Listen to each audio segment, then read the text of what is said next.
بصورة قاف القرآن. خالق کا پیغام، انسان کے نام، پرانی مضامین کا خلاصہ، روزانہ ایک پارہ، محترم پروفیسر ڈاکٹر محمد الیاس فیصل کے ساتھ۔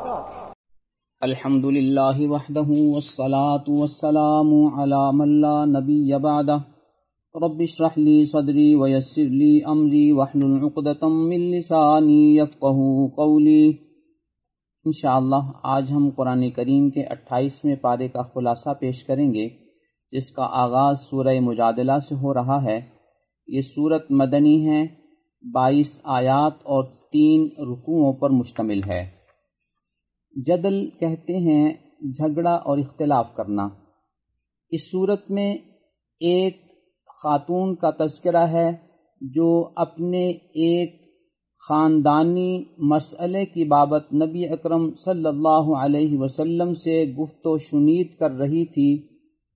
اس سے انداز کو پیش نظر رکھتے ہوئے اللہ رب العزت نے اس کے لیے جدل اور مجادلے کا لفظ استعمال فرمایا کہ اللہ فرماتے ہیں میں نے اس کے جھگڑے کو سن لیا ہے، اور پھر اس کا جواب اور حل وحی کی صورت میں اللہ تعالیٰ کی طرف سے اس صورت میں نازل ہوا۔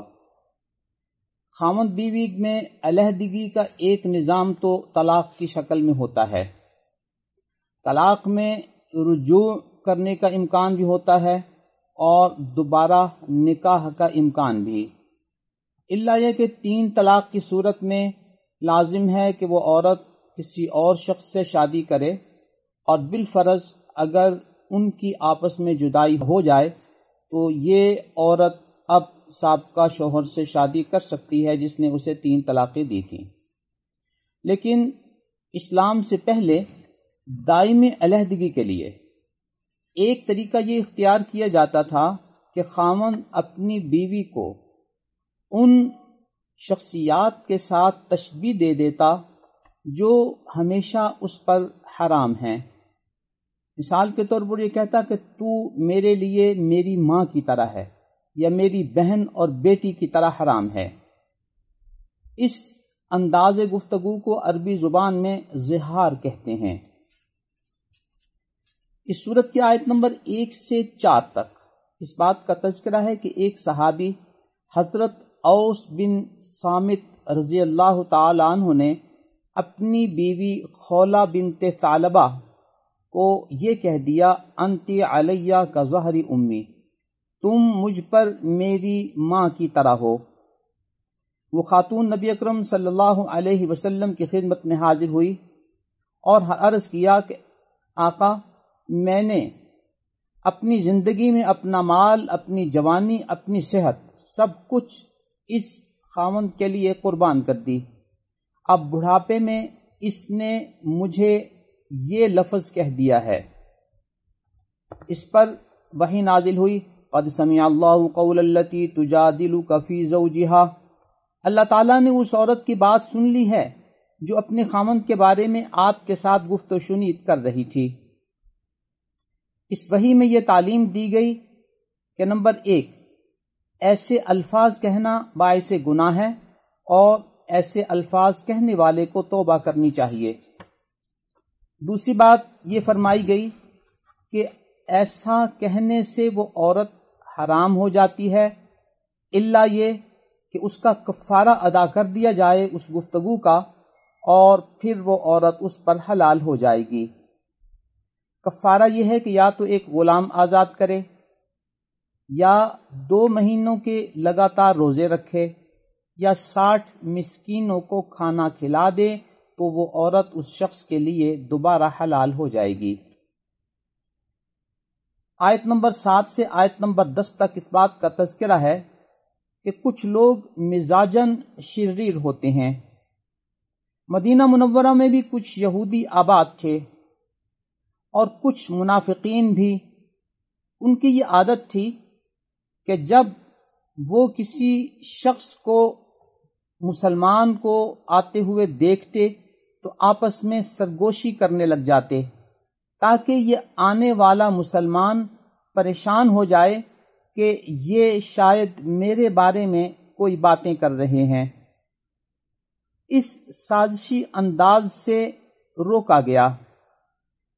عام طور پر یہ انداز آج بھی ہمارے معاشرے میں بعض افراد، بعض عورتوں میں اور بعض طلباء میں دیکھنے میں آیا ہے۔ یہ ناپسندیدہ انداز ہے، اس سے احتیاط کرنی چاہیے۔ ان شریر مزاج لوگوں کا ایک انداز یہ بھی تھا، اسلام میں السلام علیکم، السلام علیکم ورحمۃ اللہ، اس طرح کے الفاظ ملاقات کے وقت متعارف کرائے گئے ہیں، لیکن ان شریر مزاج لوگوں کا یہ انداز تھا کہ وہ السلام علیکم کہنے کے بجائے السلام علیکم کہتے۔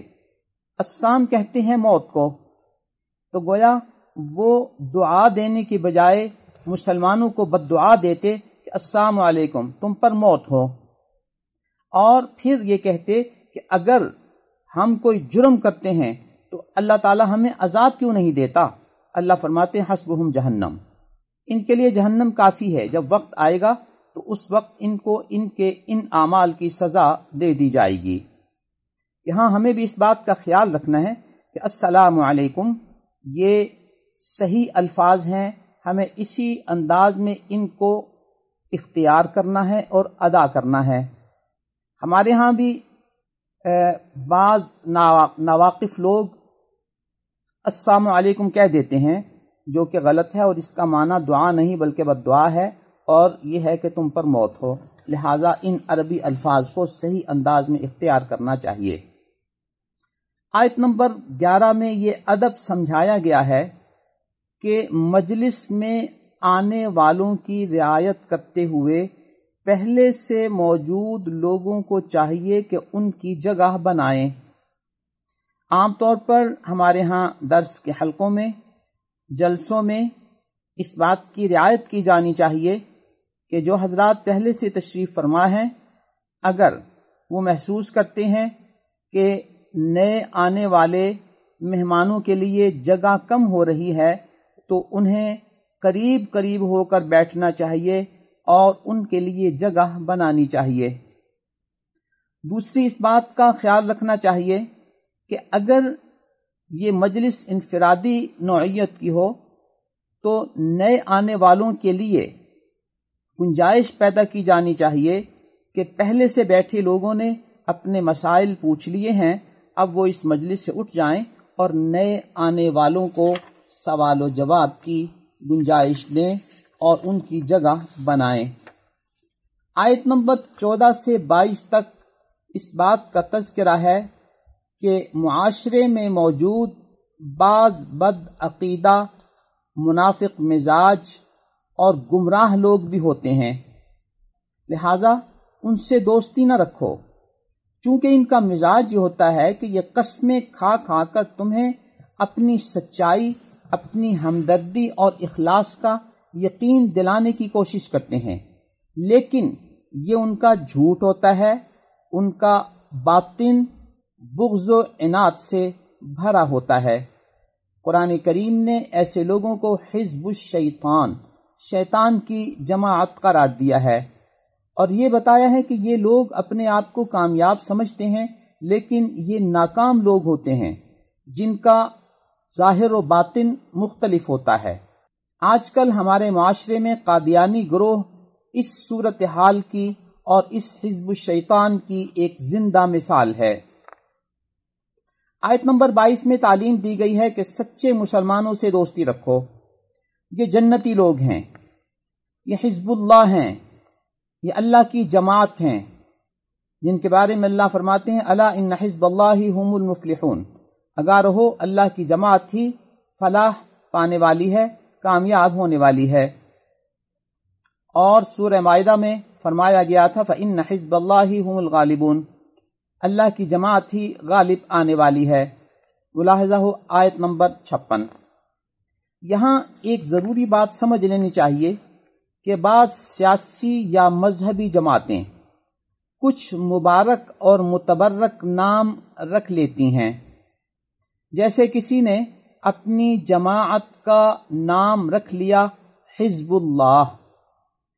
اب اصل بات تو یہ ہے کہ اگر ان کے عقائد و اعمال بھی قرآنی معیار پر پورے اترتے ہیں تو یقیناً وہ حزب اللہ ہے، لیکن اس کا یہ مطلب ہرگز نہیں کہ ایک گروہ یا جماعت اپنا نام حزب اللہ رجسٹرڈ کرا لے اور پھر باقی ان تمام لوگوں کو حزب الشیطان کہنے لگ جائے جو ان کی جماعت میں شامل نہیں۔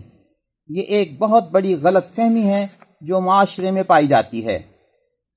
جیسے 14ویں 15ویں صدی میں بعض لوگوں نے اپنے گروہ کا خود ساختہ نام رکھ لیا جماعت المسلمین، اور پھر اپنی کم علمی اور نادانی کی وجہ سے یہ سمجھ بیٹھے کہ ہم نے اپنا نام جماعت المسلمین رکھ دیا ہے تو بس ہم ہی پکے مسلمان ہیں، اور جو لوگ ہماری جماعت میں شامل نہیں ہوتے وہ مسلمان نہیں بلکہ غیر مسلم ہیں۔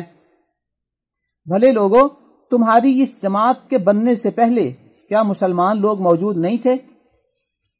اسی طرح گزشتہ 150-200 سال میں ایک گروہ نے اپنی مسلکی جماعت کا نام اہل حدیث رکھ لیا اور عدم تقلید کے نام پر ایک مخصوص مکتب فکر کی تقلید کرنے لگے، اور اپنے تئیں اس خوش فہمی یا غلط فہمی کا شکار ہو گئے کہ ہم اپنے مکتب فکر کی تقلید کے باوجود اہل حدیث ہیں اور حدیث پر عمل کرتے ہیں، کیونکہ ہمارا نام اہل حدیث ہے، اور ہمارے علاوہ باقی تمام لوگ حدیث پر عمل نہیں کرتے۔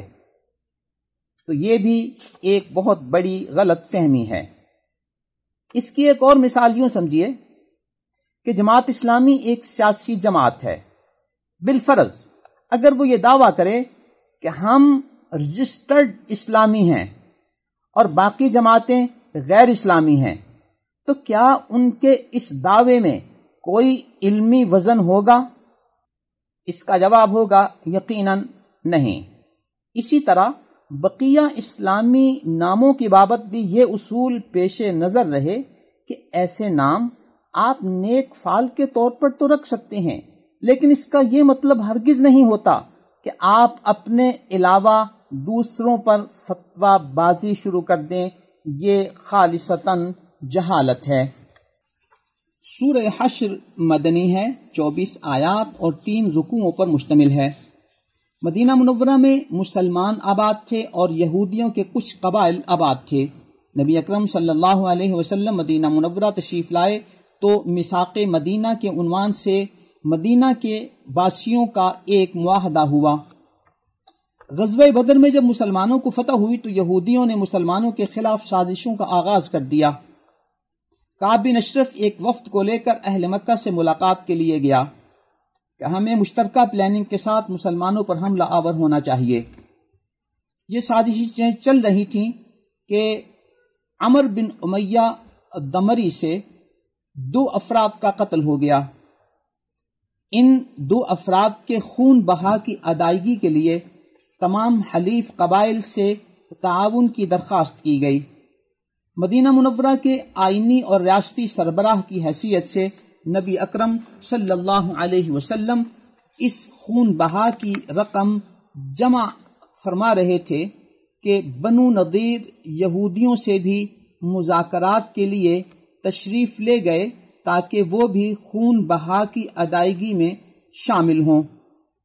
انہوں نے اس وقت کو غنیمت سمجھا کہ نبی اکرم صلی اللہ علیہ وسلم خود ہمارے قبیلے میں تشریف لے آئے ہیں، لہذا ان کو کسی ایسی جگہ پر بٹھا دیا جائے جہاں ان پر ایک بہت بڑا پتھر اوپر سے گرا دیا جائے تاکہ آپ کی شہادت ہو جائے اور مسلمانوں کے قائد اور سربراہ کا انتقال ہو جائے۔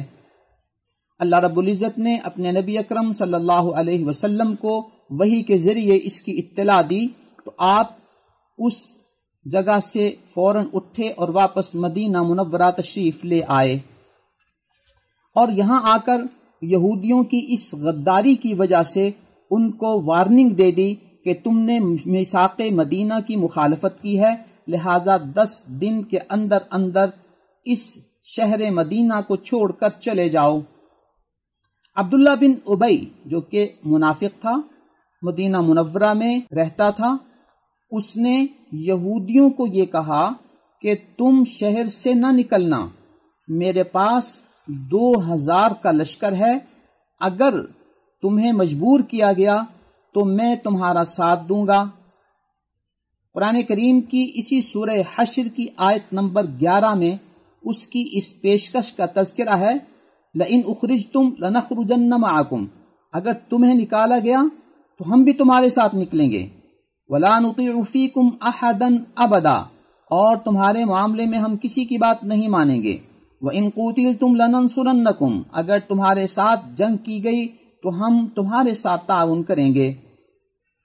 اللہ رب العزت نے ان بزدل لوگوں کی طرف اشارہ کرتے ہوئے آیت نمبر 12 میں فرمایا، لئن اخرجوا لا یخرجون معہم، اگر ان یہودیوں کو نکالا گیا تو یہ منافق ان کے ساتھ ہرگز نہیں نکلیں گے، وَلَئِن قُوتِلُوا لَا يَنصُرُونَهُمْ، اور اگر ان یہودیوں کے ساتھ جہاد کیا گیا، قتال کیا گیا تو وہ ان کی مدد کے لیے نہیں آئیں گے، وَلَئِن نَصَرُوهُمْ لَيُوَلُّنَّ الْأَدْبَارَ، اور اگر وہ مدد کے لیے آئیں گے تو پیٹھ پھیر کر بھاگ جائیں گے۔ الغرض، منافقین کی اس پیشکش کی وجہ سے یہودیوں نے نبی اکرم صلی اللہ علیہ وسلم کی اس 10 روزہ وارننگ کو نظر انداز کر دیا اور انکار کیا کہ ہم اس شہر سے نہیں نکلیں گے۔ جب انہوں نے اس بات کا انکار کیا تو اللہ تعالیٰ کی طرف سے مسلمانوں کو قتال اور جہاد اور محاصرے کا حکم دے دیا گیا، اور یہودیوں کی نفسیات اسی صورت کی آیت نمبر 14 میں بیان کر دی گئیں کہ یہ تمہارے ذہن میں رہے، لا یقاتلونکم جمیعا الا فی قری محصنۃ، یہ آمنے سامنے آ کر لڑنے والی قوم نہیں ہے، بلکہ یہ محفوظ جگہوں پہ رہ کر تمہارے ساتھ لڑنے کی کوشش کریں گے، یا دیواروں کے پیچھے سے تمہارے ساتھ لڑنے کی کوشش کریں گے۔ بأسہم بینہم شدید، آپس میں ان کے بہت اختلافات ہیں۔ تحسبہم جمیعا وقلوبہم شتیٰ، آپ بظاہر ان کو اکٹھا سمجھتے ہیں لیکن ان کے دل ایک دوسرے سے جدا جدا ہیں۔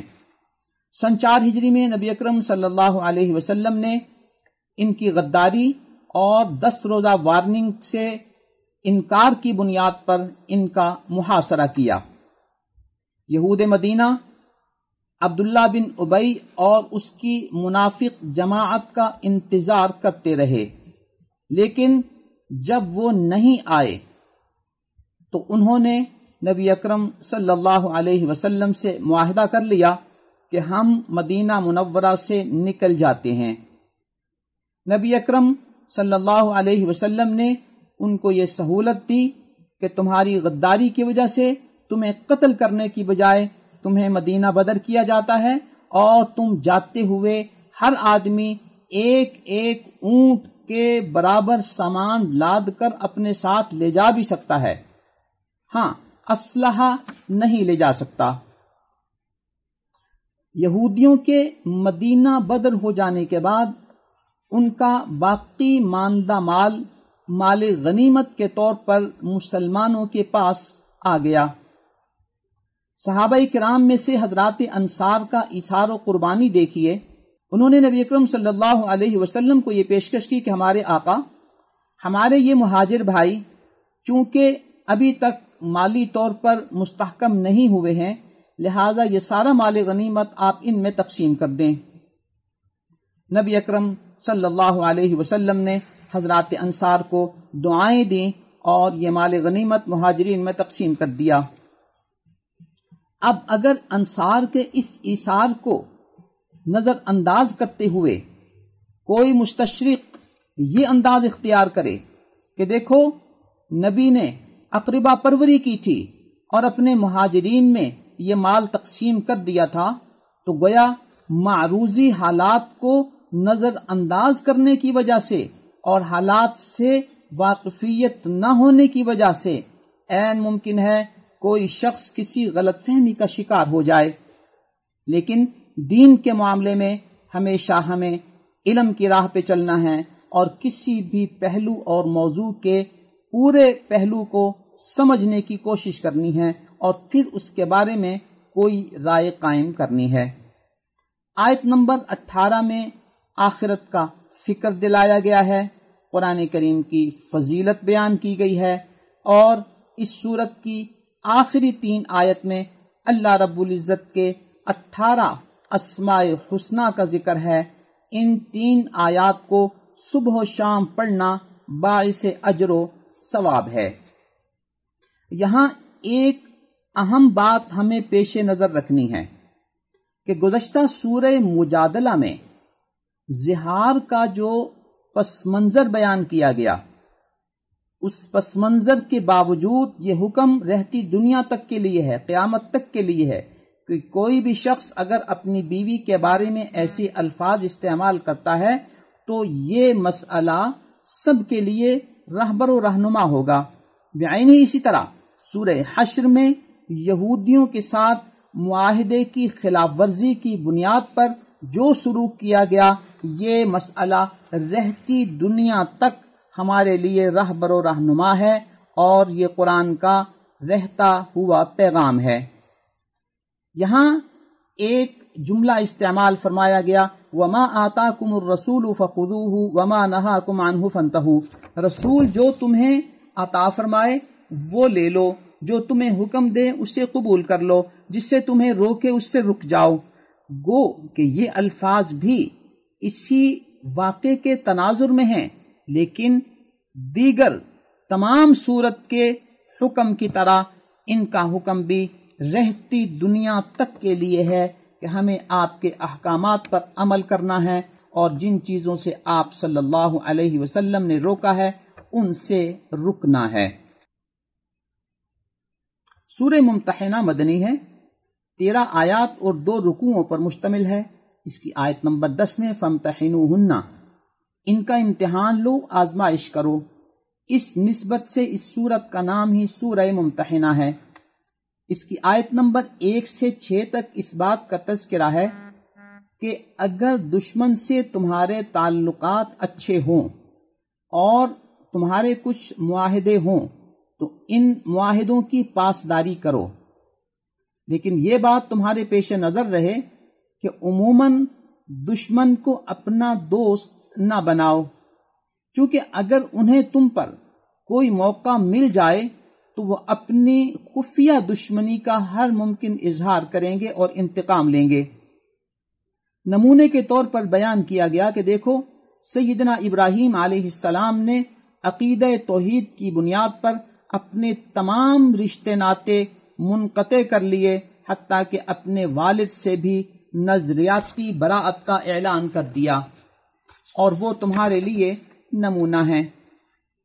آیت نمبر 7 سے 10 تک اس بات کا تذکرہ ہے کہ جن دشمنوں سے تعلقات رکھنے یا نہ رکھنے کی بابت تمہیں بتایا گیا ہے، یہ عموماً 2 طرح کے لوگ ہوتے ہیں۔ پہلا طبقہ وہ ہوتا ہے جو تمہارے ساتھ جنگ نہیں کرتا، تم بھی ان کے ساتھ حسن سلوک کا معاملہ رکھو۔ دوسرا طبقہ دشمن کا وہ ہے جو تم سے جنگ کرتا ہے، تم سے لڑتا ہے اور تمہیں تمہارے گھر بار سے نکالنے یا نکالنے والوں کی مدد کرتا ہے، تو ایسے لوگوں سے دوستی کرنے سے منع کیا گیا ہے۔ آیت نمبر 12 میں نبی اکرم صلی اللہ علیہ وسلم کا عورتوں سے بیعت لینا، اس کا تذکرہ ہے۔ یہاں 6 امور پر بیعت لی گئی۔ نمبر 1، آپ عورتوں سے بیعت کریں کہ وہ شرک نہیں کریں گی، چوری نہیں کریں گی، زنا نہیں کریں گی، اپنی اولاد کو قتل نہیں کریں گی، کسی پر بہتان نہیں لگائیں گی، اور چھٹی بات یہ ہے کہ نبی اکرم صلی اللہ علیہ وسلم کی نافرمانی نہیں کریں گی۔ اس موقع پر یہ بات پیش نظر رہے کہ نبی اکرم صلی اللہ علیہ وسلم فتح مکہ کے بعد عورتوں کی بیعت کر رہے تھے کہ ایک خاتون سیدہ امیہ بنت رقیقہ، انہوں نے عرض کیا کہ یا رسول اللہ صلی اللہ علیہ وسلم، ہم چاہتی ہیں کہ آپ کے ہاتھ میں ہاتھ دے کر بیعت کریں۔ تو آپ نے ارشاد فرمایا، انی لا اصافح النساء، میں عورتوں سے مصافحہ نہیں کرتا، میں عورتوں کے ہاتھ میں ہاتھ نہیں دیتا۔ اس سے واضح ہوا کہ غیر محرم اور اجنبی عورت کے ساتھ مرد کا مصافحہ کرنا جائز نہیں ہے۔ یہاں آپ کو تعجب ہوگا کہ مغرب کے پروردہ ایک شخص غامدی نے مرد اور عورت، لڑکے اور لڑکی کے مصافحے کے جواز پر گفتگو کرتے ہوئے اپنے ایک ٹاک شو میں کچھ خود ساختہ اصول بنا کر مرد و عورت، لڑکے اور لڑکی کے مصافحے کو جائز قرار دیا ہے۔ اس نے کیا بنیاد بنائی وہ سنیں۔ وہ کہتا ہے مرد و عورت جب ملیں تو ان کو کچھ آداب سکھائے گئے ہیں۔ قرآن کریم میں ان سے کہیں یہ نہیں کہا گیا کہ مصافحہ کرنا حرام ہے۔ نمبر 2، اس کا تعلق کلچر اور تہذیب سے ہے۔ موصوف نے ان دو باتوں کو بنیاد بنا کر مرد و عورت کے مصافحے کو جائز قرار دینے کی کوشش کی ہے۔ بڑے ادب کے ساتھ ہم گزارش کرتے ہیں کہ بعض ممالک کے کلچر اور تہذیب میں یہ بات ہے کہ لڑکا اور لڑکی جب ہاتھ ملاتے ہیں تو ساتھ ہی ایک دوسرے کا بوسہ بھی لیتے ہیں۔ مغرب کے پروردہ اس شخص کے اصول کے مطابق ہم ان سے پوچھتے ہیں کہ قرآن نے جہاں میل جول کے آداب بتائے ہیں، آپ کے بقول اگر وہاں ہاتھ ملانے سے منع نہیں کیا گیا تو کیا وہاں بوسہ لینے سے منع کیا گیا ہے؟ نہیں۔ اگر آپ کے استدلال کی بنیاد پر مصافحے کی اجازت دی جا سکتی ہے تو کیا ان کو بوسے کی اجازت بھی ہونی چاہیے، خصوصاً جبکہ یہاں کلچر اور تہذیب بھی ایسا ہی ہے۔ محترم سامعین، چھوڑیے یہ غامدی صاحب کے رنگیلے فتوے اور رنگیلے اجتہاد ہیں، اللہ تعالیٰ انہیں ہدایت عطا فرمائے۔ یہاں تعجب ہے کہ بعض چینلز اور اینکرز ان کے ان رنگیلے افکار کو پروموٹ کرتے ہیں۔ سورہ صف مدنی ہے، 14 آیات اور 2 رکوعوں پر مشتمل ہے۔ اس میں صف کا تذکرہ ہے، لہذا اس سورت کا نام سورہ صف ہے۔ اس کی آیت نمبر 2 میں ہے کہ اے ایمان والو، ایسی بات کیوں کہتے ہو جو کرتے نہیں، اللہ کے ہاں یہ عمل ناپسند ہے۔ یہاں اس بات کی ترغیب دی گئی ہے کہ تم جو بات کرو پھر اس کی پاسداری بھی کرو، اور اس کا یہ بھی مفہوم ہے کہ جو بات تم اوروں کو کہتے ہو خود بھی اس پر عمل کرو۔ اس سورت کی آیت نمبر 6 میں سیدنا عیسیٰ علیہ السلام نے اپنی امت کو یہ بشارت دی تھی، انی رسول اللہ الیکم مصدقا لما بین یدی من التوراۃ۔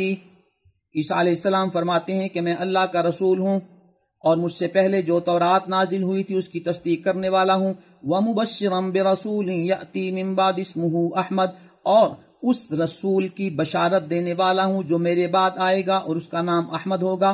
فَلَمَّا جَاءَهُم بِالْبَيِّنَاتِ قَالُوا هَذَا سِحْرٌ مُبِينٌ۔ آگے جا کر اس بات کا تذکرہ ہے کہ عیسیٰ علیہ السلام کی بشارت کے مطابق جب وہ نبی آ گئے تو انہی عیسائیوں نے، عیسیٰ کے ماننے والوں نے اس نبی کی تصدیق نہیں کی اور اس کا انکار کیا۔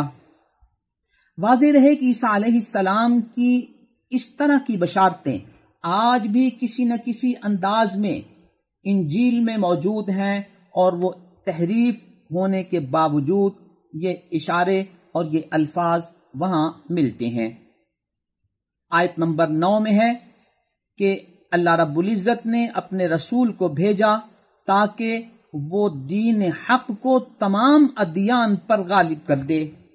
یہ اللہ رب العزت کا وعدہ ہے اور عام ہے کہ پوری دنیا میں اللہ تعالیٰ ایک وقت میں دین کا غلبہ فرما دیں گے۔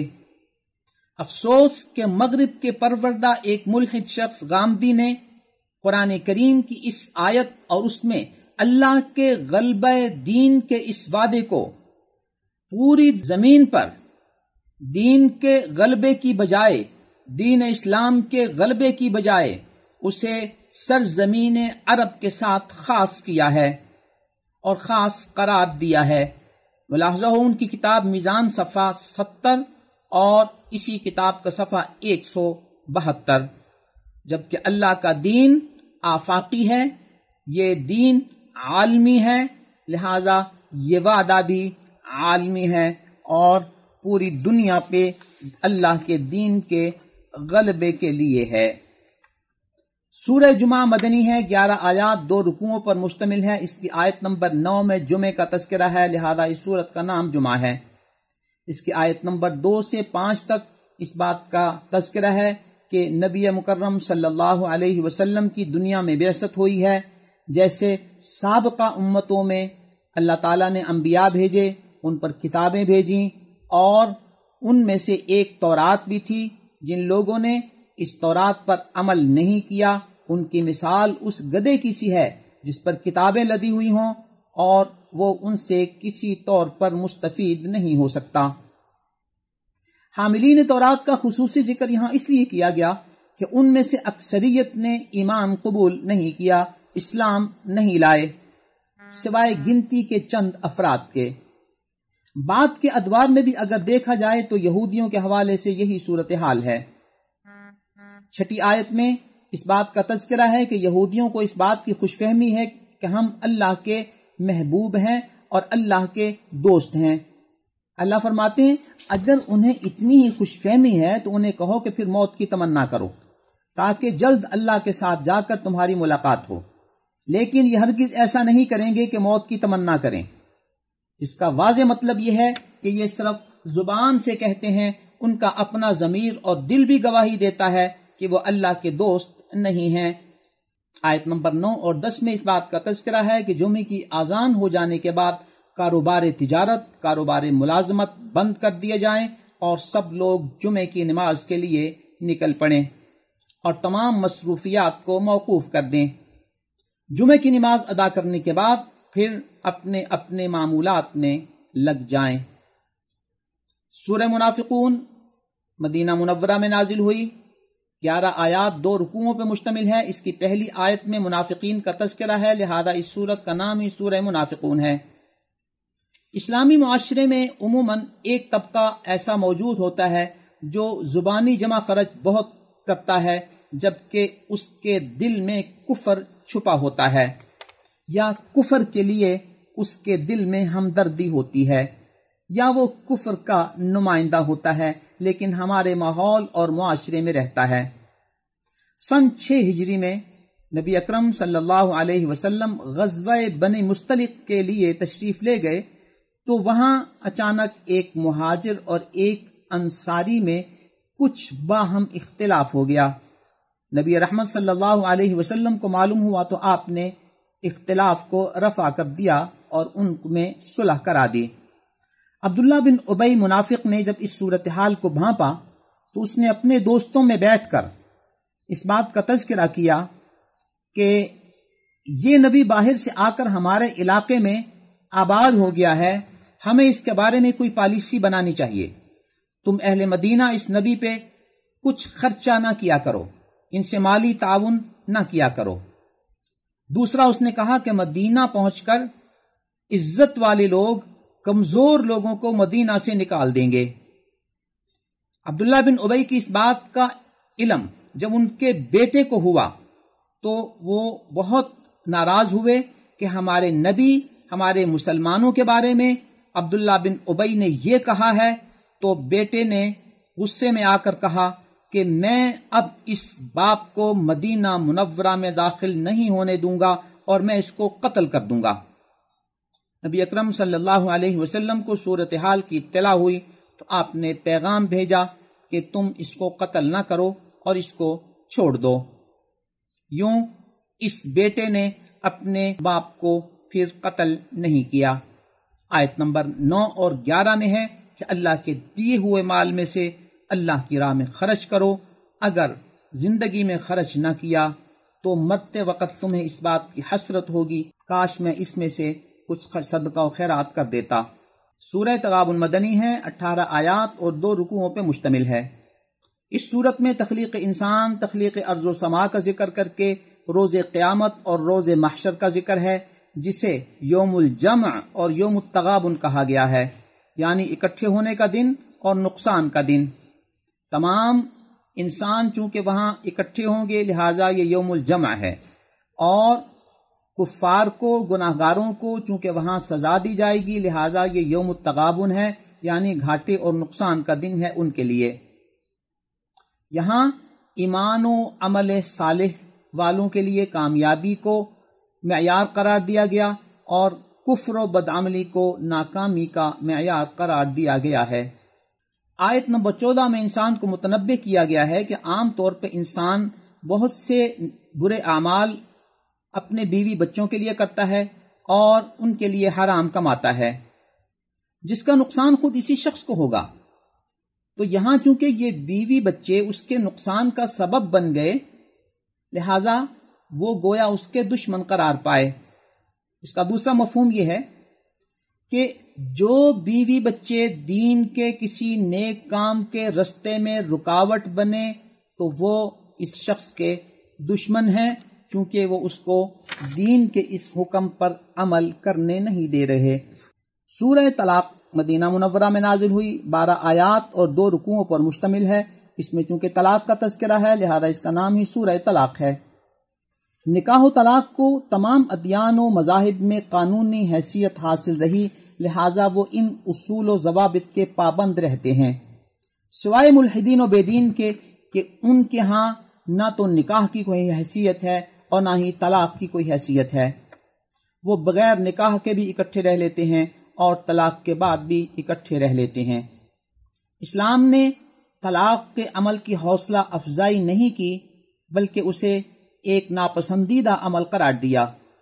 البتہ اگر کسی شخص کو مجبوراً اس تعلق کو ختم کرنا پڑے تو اسے کچھ تعلیمات دی گئی ہیں جن کا خلاصہ یہ ہے کہ اس تعلق کو اچھے طریقے سے ختم کرو۔ اس صورت میں کچھ آداب بیان کیے گئے ہیں، کچھ احکام بیان کیے گئے ہیں۔ نمبر 1، طلاق عورت کی پاکیزگی کے ایام میں دی جائے اور اس کے بعد عورت 3 حیض عدت پورے کرے، پھر عورت علیحدہ ہو جائے گی۔ حالت حیض میں طلاق دینا حرام ہے۔ جس پاکیزگی کے ایام میں طلاق دی جائے اس میں جماع نہ کرے۔ نمبر 2، عدت کی صحیح اور ایماندارانہ گنتی ہونی چاہیے کہ کب شروع ہوئی کب مکمل ہوئی۔ بعض عدالتوں میں 35 یا 36 دن پورے کر کے عورت کا نکاح کسی دوسرے شخص سے کر دیا جاتا ہے، قطع نظر اس کے کہ اس عورت کے معمولات کیا ہیں۔ یہ عدت کی صحیح گنتی نہیں ہے۔ نمبر 3، عورت خاوند کے گھر میں عدت گزارے گی، نہ اسے نکالا جائے اور نہ وہ خود نکلے۔ نمبر 4، عدت ختم ہونے سے پہلے اگر خاوند نے رجوع کرنا ہے تو کر لے، ورنہ اچھے انداز میں اس کی رخصتی کر دے اور اسے الوداع کہہ دے۔ یعنی اگر رکھنا ہے تو اچھے انداز میں رکھ لو اور چھوڑنا ہے تو اچھے طریقے سے چھوڑ دو۔ نمبر 5، رخصتی اچھے انداز میں کرو تاکہ زندگی میں اگر پھر بھی کسی وقت ملنے کی کوئی شکل بنے تو گنجائش باقی رہے، نہ بھی ہو تو اچھی یادیں کسی نہ کسی درجے میں باقی رہیں۔ نمبر 6، عورت کی عدت ختم ہو جائے تو اسے چھوڑ دو اور 2 گواہ بنا لو۔ نمبر 7، جس عورت کو حیض نہ آتا ہو اس کی عدت 3 مہینے ہے۔ نمبر 8، اگر خاوند فوت ہو جائے تو عورت کی عدت 4 مہینے 10 دن ہے۔ نمبر 9، اگر عورت حاملہ ہو اور اسے طلاق دے دی جائے تو اس کی عدت اس وقت ختم ہوگی جب اس کے ہاں بچہ پیدا ہوگا۔ نمبر 10، دوران عدت عورت کو طعن و تشنیع نہ کی جائے اور اسے ذہنی ٹارچ نہ کیا جائے۔ نمبر 11، وضع حمل تک حاملہ عورت کا خرچہ خاوند کے ذمے ہوگا۔ نمبر 12، مطلقہ عورت اگر اپنے بچے کو دودھ پلانا چاہے تو پلا دے، اگر وہ دودھ پلانے کی اجرت طلب کرے تو یہ اس کا حق ہے، اس سے وہ اجرت خاوند کی طرف سے ادا کی جانی چاہیے۔ نمبر 13، اگر مطلقہ عورت اس مرد کے بچے کو دودھ پلانے سے انکار کر دے تو مرد کو چاہیے کہ اس کا متبادل انتظام کرے۔ عورت پر دودھ پلانا ضروری نہیں ہے، اخلاقی تقاضا ضرور ہے۔ نمبر 14، خاوند کو چاہیے کہ اپنی آمدنی کے معیار کے مطابق عدت کے دوران عورت پر خرچہ کرے۔ طلاق کے بارے میں کچھ باتیں پیش نظر رہنی چاہیے کہ طلاق پہلے پاکیزگی کے ایام میں ایک دی جائے، مرد بھی سوچے عورت بھی سوچے۔ 3 حیض تک عدت پوری ہونے کے دوران اگر خاوند بیوی محسوس کریں کہ وہ اکٹھا زندگی گزار سکتے ہیں اور ان کی غلط فہمی ختم ہو گئی ہے تو وہ رجوع کر سکتے ہیں۔ اگر انسان دوسری طلاق بھی دینا چاہے تو دوسری پاکیزگی میں دوسری طلاق دے دے، لیکن اگر وہ نہ بھی دے تو ایک طلاق سے بھی عورت جدا ہو جاتی ہے، لیکن مستقبل میں نکاح یا رجوع کی گنجائش باقی رہتی ہے۔ عدت کے دوران رجوع کر سکتا ہے اور عدت ختم ہو جانے کے بعد نکاح کر سکتا ہے۔ عام طور پر ہمارے ہاں غصہ نکالنے کے لیے یک بارگی 3 طلاقیں دے دی جاتی ہیں۔ اس میں وقتی غصے کا اظہار تو ہوتا ہے، لیکن جب کسی شخص نے 3 طلاقیں دے دیں تو وہ 3 واقع ہو گئیں، لیکن اب بعد میں اگر افہام و تفہیم پر آمادگی ہو رہی ہے تو اس کی 3 طلاقیں اس افہام و تفہیم میں آڑے آئیں گی اور رشتہ بند ہوگا جب تک کہ یہ عورت کسی اور سے شادی نہ کر لے اور وہ مرد اپنی خوشی سے اس سے طلاق نہ دے دے، اس وقت تک یہ پہلا خاوند اس کے ساتھ نکاح نہیں کر سکتا۔ لہٰذا طلاق دینے کے معاملے میں ہمیشہ احتیاط کا پہلو پیش نظر رکھنا چاہیے اور شریعت نے جو طریقہ بتایا ہے اسی پر عمل کرنا چاہیے۔ سورہ تحریم مدنی ہے، 12 آیات اور 2 رکوعوں پر مشتمل ہے۔ نبی مکرم صلی اللہ علیہ وسلم ساری امت کے لیے نمونہ ہیں۔ اللہ تعالیٰ کی طرف سے بعض ایسے تکوینی معاملات ہو جاتے ہیں جس میں امت کی تعلیم مقصد ہوتی ہے۔ صحیح بخاری شریف کی حدیث نمبر 5267 کے مطابق نبی اکرم صلی اللہ علیہ وسلم کو بعض ازواج مطہرات نے یہ عرض کیا کہ آپ سے مغافیر کی بو آتی ہے۔ آپ کو اندازہ ہوا کہ آپ نے شہد استعمال فرمایا تھا، لہذا شاید اس شہد کا اخراج مغافیر کے پھول سے ہوا ہو اور اس کی بو اور سمیل اس شہد میں آ گئی ہو، لہذا میں شہد کا استعمال اپنے اوپر حرام کرتا ہوں۔ بعض روایات کے مطابق نبی اکرم صلی اللہ علیہ وسلم نے بعض خاندانی معاملات کی وجہ سے اپنی کنیز اور لونڈی سیدہ ماریہ قبطیہ رضی اللہ تعالی عنہا کو اپنے اوپر حرام کر دیا کہ میں اب اس سے اپنا تعلق نہیں رکھوں گا۔ تو اللہ تعالیٰ کی طرف سے وحی آئی کہ آپ کسی حلال چیز کو حرام نہ کریں اپنے اوپر، چاہے وہ شہد ہو چاہے وہ آپ کی حلال لونڈی ہو، لہذا اس کا کفارہ ادا کریں۔ نبی اکرم صلی اللہ علیہ وسلم نے اس کا کفارہ ادا فرمایا۔ یہاں یہ مسئلہ بتا دیا گیا کہ اگر کوئی بھی کسی حلال چیز کو اپنے اوپر حرام قرار دے اور پھر اسے استعمال کرنا چاہے تو اسے قسم کا کفارہ ادا کرنا ہوگا، یا تو غلام آزاد کرے یا 10 مسکینوں کو کھانا کھلائے یا انہیں کپڑے پہنائے۔ آیت نمبر 6 میں انسان کو آخرت کے حوالے سے متوجہ کیا گیا کہ قوا انفسکم واہلیکم نارا، اپنے آپ کو اور اپنے اہل عیال کو آگ سے بچا لو۔ اس آگ کا جلنا انسانوں سے ہوگا اور پتھروں سے ہوگا، وہ اتنی سخت آگ ہے۔ آیت نمبر 8 میں اللہ تعالیٰ کی طرف سے سچی توبہ کرنے کا حکم دیا گیا ہے، جسے توبہ نصوح کہا جاتا ہے، کہ انسان اپنے دل میں اپنے گناہ پر نادم ہو اور آئندہ اس گناہ کے نہ کرنے کا عزم ہو۔ دل میں چور نہ ہو، لیکن اگر کسی وجہ سے پھر بھی گناہ ہو جائے تو پھر دوبارہ سچے دل سے سچی توبہ کرے۔ اللہ تعالی ہمیں ان ایام میں اور تمام ایام میں سچی توبہ کرنے کی توفیق عطا فرمائے۔ اللہ ہمیں جنت والے اعمال سے وابستہ رکھے اور جہنم والے اعمال سے بچائے۔ اللہ تعالی ہمیں قرآنی تعلیمات کے ساتھ وابستہ رکھے۔ آمین ثم آمین، وآخر دعوانا ان الحمد للہ رب العالمین۔